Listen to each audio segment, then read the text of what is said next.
உலகத்தினுடைய பொருளாதார வல்லரசு 27% வேர்ல்டு ஜிடிபிக்கு யாருடைய ஆட்சியில? முகலாய பேரரசனுடைய ஆட்சியில. உலக இந்திய வரலாற்றிலே எந்த காலத்திலும் இந்தியா பொருளாதார வல்லரசாக இருந்தது கிடையாது. 1750 பொருளாதார வல்லரசாக இருந்திருக்கிறது. எந்த பாட புத்தகத்திலேயாவது நமக்கு சொல்லி தந்திருக்கணுமா வேணாமா? இது யார் எப்படி படிக்கிறது? இத நீங்க தேடி தேடி போய் படிச்சு பார்த்தா தான் இதெல்லாம் தெரிய வரும். அதனால இந்த நாட்டில் நம்முடைய பங்களிப்புகள் என்னன்னு நீங்க தெரியணும். இந்த சொத்துக்கள் எப்படி சேர்ந்துச்சுன்னு தெரியணும். வக்ஃபு சொத்துக்கள் எப்படி சேர்ந்துச்சுன்னு தெரியணும். திருச்சி இருக்குது பாருங்க, 6000 ஏக்கர் நிலம். அத மறந்து விட்டு அதை நாசம் பண்ண பெருமை நம்மளுக்கு தான் தேரும். 6000 ஏக்கர் நிலம் ராணி மங்கம்மா கொடுத்தது, குந்தவை நாச்சியார் கொடுத்தது. இந்த பின்னால இருக்கக்கூடிய துப்பாக்கி தொழிற்சாலை, பாரதிதாசன் யூனிவர்சிட்டி எல்லாம் வக்ஃபு சொத்து. தெரியுமா? கையில இல்ல. மூன்றாவது இந்தியாவுடைய ஒட்டுமொத்த நிலப்பரப்பில் 3வது சொத்துக்கள் வக்ஃபு சொத்து. நீங்க சட்டம் படித்து சர்வதேச சட்டம் படித்தவர்களாக உருவாகி வராத வரையிலும் இந்த சொத்துக்களை பாதுகாக்க முடியாது. முஸ்லிம் சமூகத்தினுடைய கண்ணியத்தை பாதுகாக்க முடியாது. உங்க குடும்பத்தை உங்களால பாதுகாக்க முடியாது. இரண்டாவது, இந்த நாட்டுக்கு நாம் சுமைகளாக இருக்கக்கூடிய சொத்துக்களாக மாறணும். நல்ல கவனிங்க, படிக்கக்கூடிய மாணவர்கள் சொத்துக்களாக மாறணும். எப்படி சொத்துக்களாக மாறுறது? என்ன கான்ட்ரிபியூஷன் இந்த குடியரசு இந்தியாவில் முஸ்லிம் சமூகம் செஞ்சிருக்குது? ஒரு மிகச்சிறந்த ஒரு விஞ்ஞானியை காட்டுங்கன்னா உடனே ஒரே ஒருத்தரை தான் சொல்லுவோம், அவர் மௌத்தா போயிட்டார். அப்துல் கலாமை தான் சொல்லுவோம். வேற என்ன கான்ட்ரிபியூஷன் ஏன் செய்யல?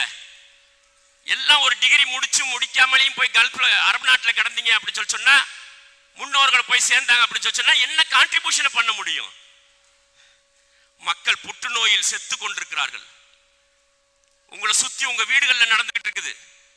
கேன்சர் எண்ணிக்கை நாளுக்கு நாள் அதிகரிச்சுக்கிட்டே இருக்குது. திருச்சியில் இருக்கக்கூடிய எல்லா ஹாஸ்பிட்டல்ஸ்லயும் போய் பாருங்க, எத்தனை கிட்னி பேஷண்ட், அதுல முஸ்லிம்கள் எவ்வளவுன்னு போய் பாருங்க. இது நாளுக்கு நாள் அதிகரிக்கும். நீங்க சாப்பிடுற சாப்பாடெல்லாம் விஷமா போயிருக்குது. குடிக்கிற தண்ணி விஷம், இப்ப குடிச்ச டீ விஷம், எல்லாம் விஷமா இருக்குது. இந்த விஷத்தையே குடிச்சிட்டு வெந்தத்தை தின்னுட்டு விதி வந்தா சாவுறங்கிற நிலைமை தான் நம்ம நிலைமையா? அல்லாஹ் ரசூலும் சிந்திக்க சொல்லலையா? அப்ப என்ன செய்யணும்? நீங்க மைக்ரோபயாலஜிஸ்டா உருவாகி வரணும். கேன்சருக்கு மருந்து கண்டுபிடிக்கணும். எம்பிபிஎஸ் படிக்கிறதில்ல, டாக்டரா போறதில்ல. முஸ்லிம்களுடைய பாரம்பரியம் என்ன? மருந்து கண்டுபிடிப்பது. நோய்க்கு முன்னால இந்த பூமியில மருந்து தான் இருக்குது. அல்லாஹ் மருந்தை தான் படைச்சிருக்கிறான். கண்டறிதல், கண்டறிதல், மருந்தை கண்டறிதல். மைக்ரோபயாலஜி படிங்க, பிஹெச்டி பண்ணுங்க, மகத்தான சாதனையாளர்களாக உருவாகி வருவீங்க. குடிக்கிற தண்ணி எல்லாம் நாசமா போயிருச்சு, நிலத்தடி நீர் உப்பா போச்சு. அதனாலதான் கிட்னி ஃபெயிலியர் ஜாஸ்தியா இருக்குது. ஏன்? யாராவது உருவாகி வாங்க, பயோகெமிஸ்ட்ரி படிங்க, மைக்ரோபயாலஜி படிங்க, பிஹெச்டி பண்ணுங்க.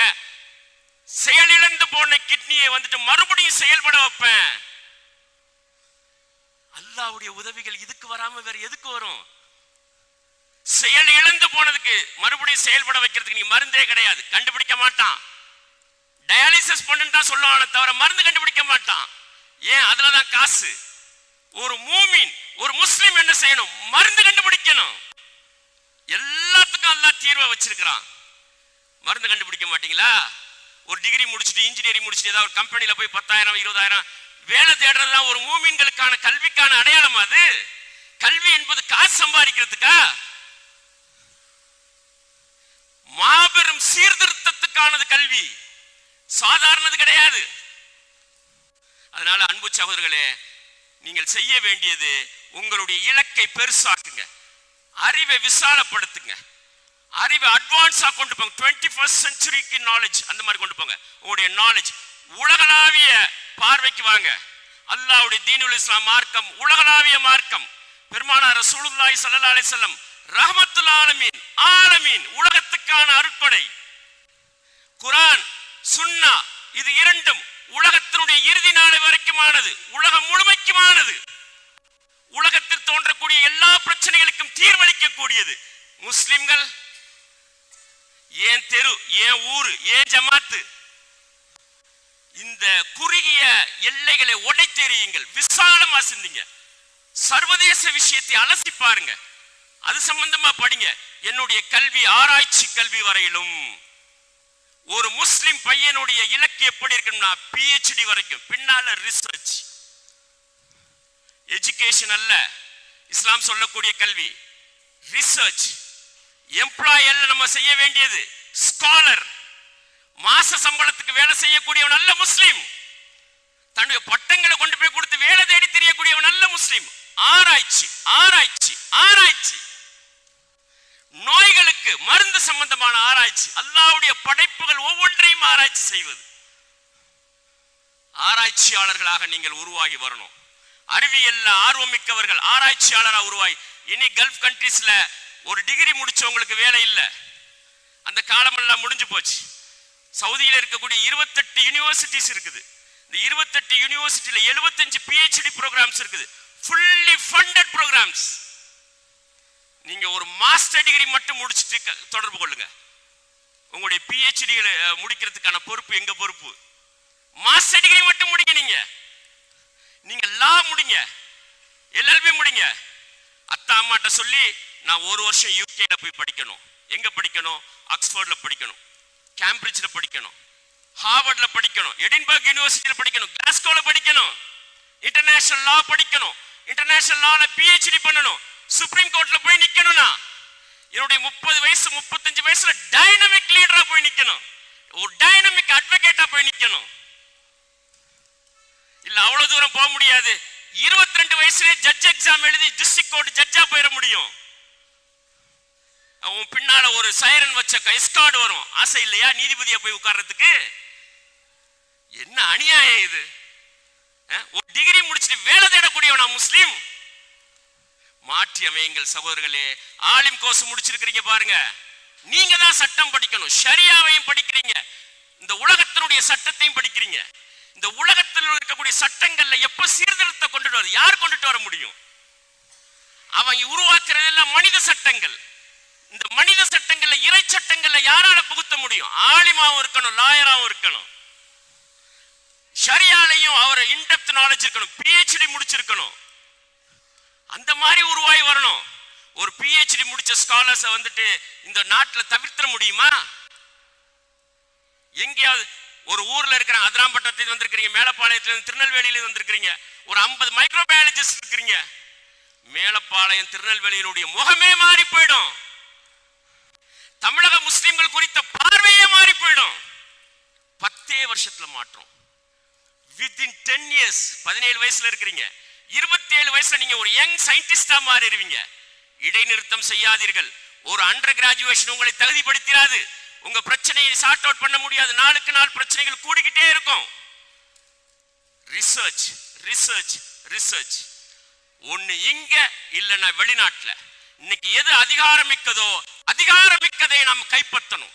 முஸ்லிம்கள் எழுச்சி அடைய அல்லாஹ்வுடைய தீனுல் இஸ்லாம் மார்க்கம் எழுச்சி அடையும். முஸ்லிம்கள் வளம் பெற அல்லாஹ்வுடைய தீனுல் இஸ்லாம் எழுச்சி பெறும். அதைத்தான் ஜவஹர்லால் நேரு சொல்றாரு.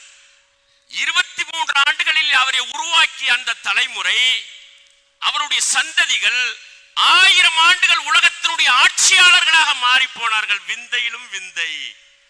இந்த வார்த்தையை அப்படியே போடுறாரு. நீங்க புத்தகம் விற்கிது வாங்கி படிச்சு பாருங்க. அது மட்டும் இல்ல, நடந்த சம்பவத்தை இன்னொரு சம்பவத்தையும் சொல்றாரு பாருங்க. எந்த விதமான போர் பயிற்சியும் இல்லாத கழுதைகளோடும் ஒட்டகங்களோடும் சுற்றி திரிந்த ஒரு கூட்டம் கிளம்பி உலகத்தினுடைய 2 மாபெரும் வல்லரசுகளை ஒரே நேரத்தில் வீழ்த்திய வரலாறு. 2 மாபெரும் வல்லரசுகள், ரோமன் எம்பையர், பெர்ஷியன் எம்பையர், ஒரே நேரத்தில் வீழ்த்திய வரலாறு உலக சரித்திரத்திலேயே கிடையாது. நம்முடைய முன்னோர்களுடைய வரலாறு. இந்த உலக நாகரிகத்திற்கு அவர்கள் கொடுத்தது போன்ற கொடை வேறு எவனும் கொடுத்தது கிடையாது. அப்படிப்பட்ட அவ்வளவு மாபெரும் அறிஞர் பெருமக்களுடைய வாரிசுகளாக நாம் வாழ்ந்து கொண்டிருக்கிறோம். நம்மளுடைய காலம் ஒரு சர்டிபிகேட்டோட முடிஞ்சிடக்கூடாது, ஒரு டிகிரியோட முடிஞ்சிடக்கூடாது. அறிவுத்துறையிலே ஆராய்ச்சியாளர்களாக நீங்க மாறணும். சட்டத்துறையிலே மாபெரும் வல்லுநர்களாக நீங்க மாறணும். தமிழகத்திலே 12 கல்லூரிகள் இருக்கிறது நீங்கள் இலவசமாக படிக்கிறதுக்கு. வேறு எந்த சமூகத்துக்கும் கிடையாது. வேற எந்த ஸ்டேட்லயும் கிடையாது. 30 வருஷத்துல முஸ்லிம் சமூகம் தன்னுடைய சொத்துக்களை எல்லாம் அள்ளி குவித்து 12 கல்லூரிகளை உருவாக்கி வைத்திருக்கிறார்கள், சென்னையிலிருந்து நாகர்கோவில் வரையிலும். நீங்கள் படிக்கிறதுக்கு காலேஜ் இல்லைன்னு சொன்னா அதை போன்ற ஒரு முட்டாள்தனம் அறியாமை கிடையாது. PhD படிக்கிற வரைக்கும் உங்களுக்கு முழுவதும் கட்டணம் இல்லாமல் படிப்பதற்கான வாய்ப்புகள் இருக்கிறது. அல்லாஹ் ரப்பல் ஆலமீன் நீங்கள் அனைவரும் அத்தகைய ஆற்றலையும் வாய்ப்புகளையும் பயன்படுத்திக் கொண்டு நான் சொன்ன விஷயங்களை மனசுல வச்சுக்கோங்க. ஆற்றல் மிக்கவர்களாக நீங்கள் உருவாகி வருவதை தவிர, சிறுபான்மை சமூகம் தன்னை ஆற்றல் படுத்திக் கொள்வதை தவிர வேறு தீர்வே கிடையாது. There is no solution. உங்களை நீங்கள் ஆற்றல் படுத்திக் கொள்வது, உங்க சந்ததிகளை ஆற்றல் படுத்திக் கொள்வது. ஒரு கையில அல்லாஹ்வுடைய வேதமும் பெருமானார் ரசூலுல்லாஹி ஸல்லல்லாஹு அலைஹி வஸல்லம் அவருடைய நபிமொழிகள் குர்ஆனும் சுன்னாவும், மறுகையில ஆராய்ச்சி ரிசர்ச். முஸ்லிம் சமூகத்தை அதிகாரமிக்க சமூகமாக 10 ஆண்டுகள் மாற்றி அமைத்துவிடும். எல்லாம் வல்ல அல்லாஹ் ரப்பல் ஆலமீன் அத்தகைய மகத்தான வாய்ப்பை இங்கு வந்திருக்கக்கூடிய அனைவருக்கும் தந்தரல வேண்டும். வாகர்தாவாட அல்ஹம்துலில்லாஹி ரப்பல்